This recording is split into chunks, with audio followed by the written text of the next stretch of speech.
न्यूज की खास खबरें पेश करने में ताउन किया है Adnan water tanks. Adnan water tanks लाए हैं खास एंटी बैक्टीरियल वाटर टैंक्स, जिससे आपको मिले साफ और शुद्ध पानी हमेशा। Adnan water tank, safe and healthy water storage solution.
Adnan water tank लाए हैं खास anti bacterial water tanks.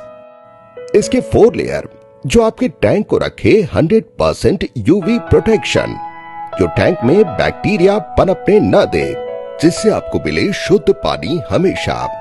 Adnan water tank पानी को रखता है सेफ और हेल्दी हर मौसम में।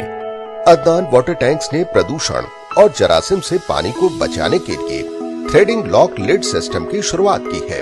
Adnan heavy duty water tank को इसके गुणवत्ता, मजबूती, टिकाऊ और खूबसूरती के लिए भारत भर में पसंद किया गया है। अदनान वाटर टैंक अपने ग्राहकों को 100% संतुष्टि प्रदान कर रहा है और ये हमें बताता है कि ये भारत के कई हिस्सों से जुड़ा हुआ है। Adnan water tank, safe and healthy water storage solution. अगर आपने हमारे चैनल को अभी तक सब्सक्राइब नहीं किया है तो यहाँ पर रेड कलर का सब्सक्राइब बटन दिख रहा है, उसे क्लिक करें और हमारे चैनल को सब्सक्राइब कीजिए और साथ ही साथ बेल आइकन को भी क्लिक कीजिए, जिससे आपको ताज़ा अपडेट मिलती रहे।